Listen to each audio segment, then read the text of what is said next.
I'm Mitch Resnick. I'm a professor of learning research here at the MIT Media Lab, and I lead a research group called the Lifelong Kindergarten Group. And even though I work with advanced technologies, I've gotten my greatest inspirations from observing how children learn in kindergarten. What is it that's special about children in kindergarten? Well, when I think of the traditional kindergarten, I think of kids playfully creating things in collaboration with one another. You might have one group of kids building a tower with blocks, and in the process, they learn about stability and structure. In another place, kids might be making pictures with finger paints and crayons. In the process, they might learn how colors mix together. What's most important is they're developing as creative thinkers. They're learning how to work on creative projects, to start with an idea, to follow it through, to iterate on what happens, to experiment, to try new things. And I think that's so important in today's society for everyone to grow up as a creative thinker. We're living in a world that's changing more quickly than ever before. So what you learn today, much will be obsolete tomorrow. So what's most important is the ability to think and act creatively. But unfortunately, a lot of our school system is not set up to help children develop as creative thinkers. After kindergarten, kids often go into classrooms where they sit, fill out worksheets, listen to lectures, based on an educational model that seems to focus on delivering information or transmitting information to kids. And what I think we need is to take that kindergarten approach of learning through designing, creating, experimenting, exploring, and extending it throughout all of school, in fact, throughout all of life. Now, there's a problem. If you go into many kindergartens today, they're becoming more like the rest of school, with kids filling out worksheets and doing exercises.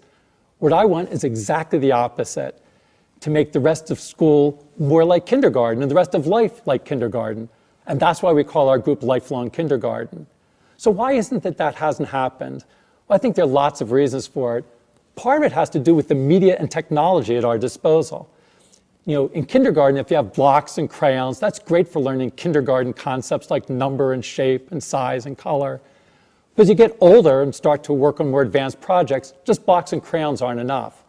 So we're always trying to see how can we use new technologies to extend the kindergarten approach to learners of all ages. Let me give an example. We've worked for many years with the Lego toy company. And again, it's not surprising, since I believe that we learn a lot by designing and creating things. Lego's a natural partner. With traditional Lego bricks, when kids build houses and castles, they learn a lot in the process. We've connected the traditional Lego materials with new digital materials, building electronics inside the Lego bricks, so kids can build things that move and react and interact and communicate. So we've worked on projects like the Lego Mindstorms robotics kits, where kids can build robots that move and interact. In the process, they learn a great deal. It's wonderful to see how this is spread around the world. I travel around, and kids around the world are now designing with these new technologies, extending that kindergarten approach, to all ages.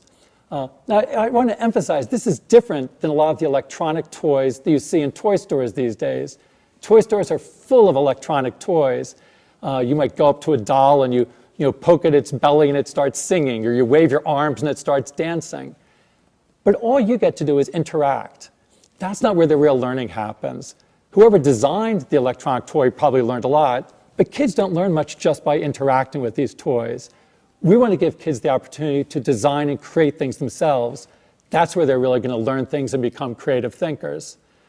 And it's not just dealing with the physical world, but we know a lot of kids these days spend a lot of time dealing with the online world and virtual worlds. And we don't want them just to be interacting in those worlds either. Too often, kids are just spending time browsing and chatting and playing games.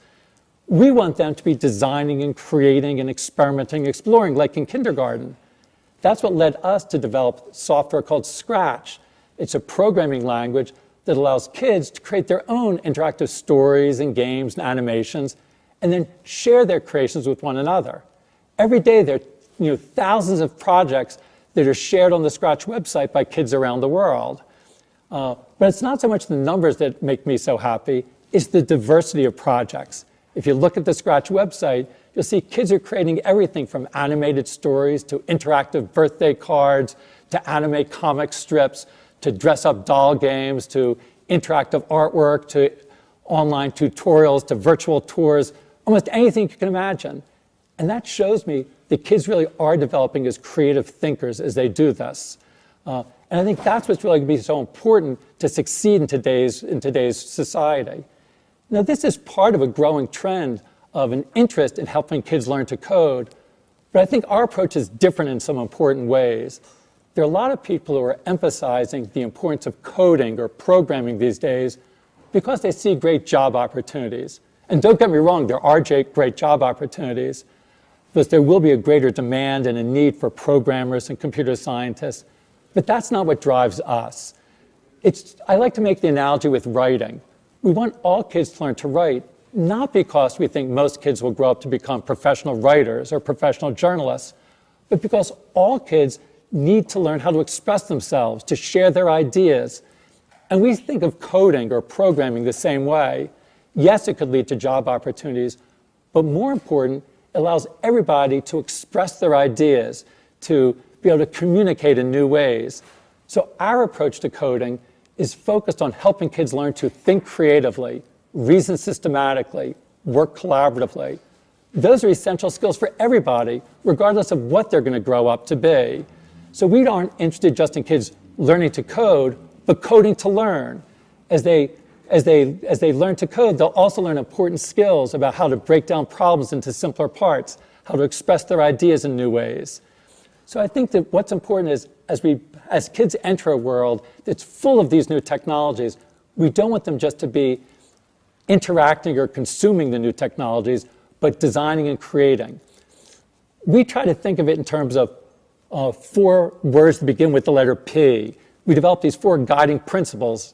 This came out of a course that I did with my colleagues Natalie Rusk and Philip Schmidt. We said that as people grow up learning, it should be focused on projects, peers, passion, and play. We want people to learn by work on projects, not just responding and filling out a worksheet, but work on projects where they design something and work on things that are meaningful to them. They should do it with peers. We know that the best learning happens when we learn with and from other people around us, not just staying by ourselves. We want people to work on things they're passionate about. We know that people will work longer and harder and persist in the face of obstacles if they work on things they care about deeply. And then play. And when I say play, I don't just mean playing games. I mean a type of attitudes towards your interactions. When someone is playful in their interactions, that they're doing things where they take risks, they test the boundaries, they try new things, they continually experiment. And that's the best way to develop as a creative thinker, by projects, peers, passion, and play.